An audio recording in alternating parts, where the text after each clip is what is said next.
Iya. Dan Bapak mention bahwa penting banget untuk silaturahmi dan kekeluargaan. Ya. Sedangkan 23.000 karyawan JNE itu kan banyak banget ya Pak ya. Untuk melakukan hal itu secara rutin, sebetulnya kenapa sih Pak penting kekeluargaan dan silaturahmi? Iya. Iya, saya rasa kunci dari sebuah keberhasilan itu adalah komunikasi. Jadi komunikasi yang terbuka itu membuat kita jauh dari salah paham, gitu misalnya. Nah, sementara kita lihat bisnis JNE itu bisnis yang padat karya. Jadi jumlah karyawannya cukup banyak. Sementara mereka itu bekerja di titik-titiknya masing-masing. Jarang sekali mereka itu bisa saling bertemu. Dengan jumlah karyawan yang begitu banyak, tentu saja sulit membuat acara besar seperti itu. Tapi yang bisa kita lakukan itu kita mencoba mengumpulkan mereka dalam komunitas. Jadi ada acara salah satunya seperti Johari Cup itu kita bertemukan mereka di cabang-cabang olahraga. Mereka yang suka futsal akan bertemu dengan temannya dari cabang futsal, tapi dari cabang yang lain. Kemudian yang bulu tangkis dan seterusnya. Nanti sebetulnya juga ada acara-acara nyanyi misalnya. Nyanyi. JNE Idol, kemudian ada yang kalau suka masak, ya ada demo masak, kejuaraan masak, dan banyak hal lainnya. Ini yang saya pikir bagus kita lakukan itu, sehingga kita bisa menciptakan connectivity antara mereka dengan temennya. Connect ya jadinya ya. Jadi terjalinlah saling kenal, karena kalau mereka itu saling kenal, mereka bisa ingat temennya di tempat lain sebagai apa. Jangan sampai mereka itu lebih dekat kepada atau lebih kenal pelanggannya daripada kepada temennya gitu. Padahal temennya itu perlu diajak untuk kerjasama. Gitu. Nah, kalau di luar sana kan pengusaha pada bilang repot banget nih ngurusin karyawan. Dan Pak Jo ngurusin 23.000 karyawan sempat. Nah, apa kira-kira tip Pak Jo buat pengusaha di luar sana untuk ngurus karyawan, Pak? Oke, jadi sebetulnya karyawan yang penting kita ini, apakah kita pengusaha ataupun kita ini karyawan, itu harus saling memahami posisi kita. Sebetulnya jangan dibedakan antara pengusaha dan karyawan. Pengusaha dan karyawan itu adalah dua kesatuan, dua pihak yang menjadi satu sehingga tercipta sebuah prestasi.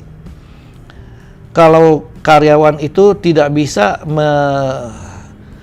menjadikan sesuatu prestasi, mencapai sebuah prestasi tanpa ada mengetahui tujuan yang ingin dicapai.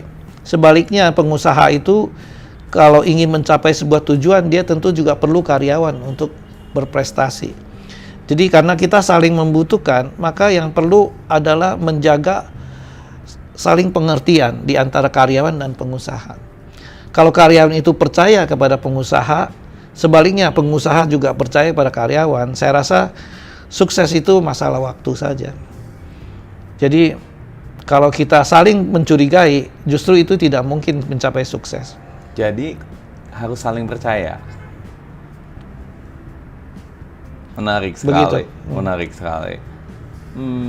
Oke. Sangat menarik. Karena banyak banget pembisnis-pembisnis di luar sana malah yang bilang, aduh saya nggak bisa banget nih percaya sama karyawan. Karena banyak yang melakukan hal-hal yang terkadang tepok jidat. Tanggapan Pak Jo gimana? Memang ada saja. Kalau kita mau melihat sekelompok orang, pasti ada yang baik, ada yang buruknya. Kalau kita lebih teliti, sebetulnya lebih banyak yang baiknya daripada yang buruknya, ya kan?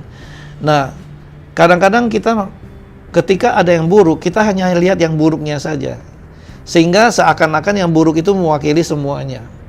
Padahal kalau kita mau jujur, sebetulnya yang baik itu lebih banyak. Oleh karena itu, kenapa enggak kita positive thinking saja, kita anggap semuanya baik. Kalau yang tidak baik, ya kita geser saja. Kalau yang baik, kita bisa menjalin kerjasama. Kalau lebih banyak yang baik, kan kerjasamanya menjadi lebih meriah, lebih bermanfaat. Wah, Pak Jo, tadi kita ngobrol-ngobrol saya dengar Pak Jo baru bikin startup. Oh ya.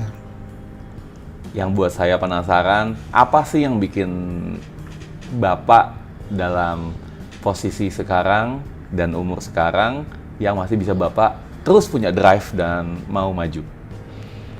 Iya, kalau saya umurnya sudah 66 tahun. Sebetulnya buat saya kehidupan mencukupi lah. Untuk makan 3 kali sehari itu cukup. Tapi kenapa saya masih membuat bisnis? Itu karena kalau menurut saya, kalau kita membuat sebuah karya, itu tentu saja karyanya yang ada manfaatnya. Kalau kita hanya targetnya mencari uang, itu sebetulnya belum berharga. Yang berharga itu adalah ketika kita buat sebuah perusahaan yang bisa memberikan manfaat kepada orang lain.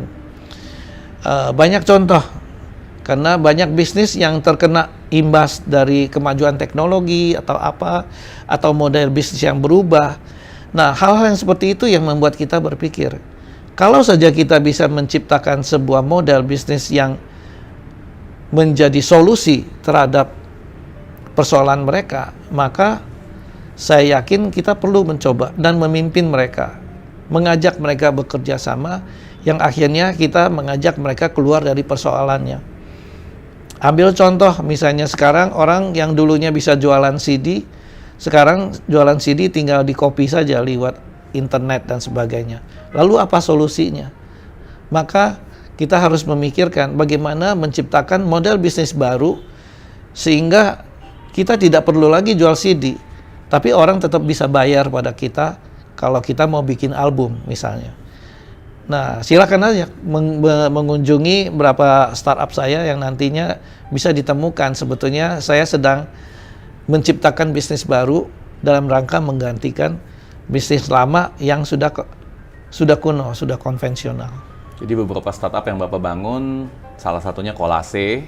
Kolase misalnya di bidang musik. Dan Omiyago. Omiyago di bidang makanan, kulineri. Nah, buat saya itu menarik banget. Bikin bisnis baru mungkin oke ya, dalam arti kata sebagai pengusaha terkadang ya pengen terus maju, pengen bikin bisnis baru. Pilihannya itu loh, startup, di mana startup itu kan dominan pemikirannya adalah teknologi, sesuatu hal yang baru, anak muda, dan bahkan di beberapa orang di umur saya pun banyak yang bilang itu mah startup mah untuk anak umur 20-an. Nah, apa sih yang bisa bikin Bapak terus masih bisa maksudnya nggak gaptek gitu? Nggak, sorry ya Pak ya. Iya. Ya, saya pikir kalau masalah milenial dengan orang-orang seperti saya, mungkin saya lebih ke baby boomers ya. Tidak ada bedanya yang apakah kita milenial atau bukan. Yang menjadi ciri khas dari milenial suatu generasi ya tentu adalah karakternya mereka. Jadi pola pikirnya mereka, apa yang menjadi mereka, yang membuat mereka suka, apa yang membuat mereka tidak suka. Nah, kalau kita ingin masuk ke dalam generasi itu, tentu kita harus memahami ciri-ciri khas dari generasi itu. Kita tahu bahwa milenial punya karakter yang berbeda dengan baby boomers, sangat jauh berbeda. Tapi kalau misalnya sebagai baby boomers seperti saya mau memahami milenial, maka saya harus pelajari apa yang mereka suka, apa yang menjadi kecenderungan. Kalau milenial kita tahu lebih individualis, kemudian mereka itu lebih melihat kehidupan ini sebuah perjalanan karir. Kita bisa melihat apa yang mereka lihat dari sisi atasannya, bosnya itu lebih dilihat sebagai seorang guru daripada pemberi perintah. Nah, kalau kita meletakkan diri kita pada posisi yang mereka inginkan, tentu kita bisa berinteraksi dengan generasi itu. Dan kan bisa berinteraksi itu menjadi penting kalau kita punya ilmu-ilmu yang sebetulnya baik untuk mereka. Jadi kehadiran saya di antara anak-anak milenial ini sebetulnya adalah untuk memastikan mereka itu tidak salah juga, karena semua milenial itu tentu ada positifnya tapi juga ada negatifnya yang perlu kita jaga. Sehingga dengan pengalaman yang sudah ada pada saya bisa bantu mereka. Tapi di sisi lain apa yang mereka suka pun saya bisa bantu mereka untuk mendapatkannya.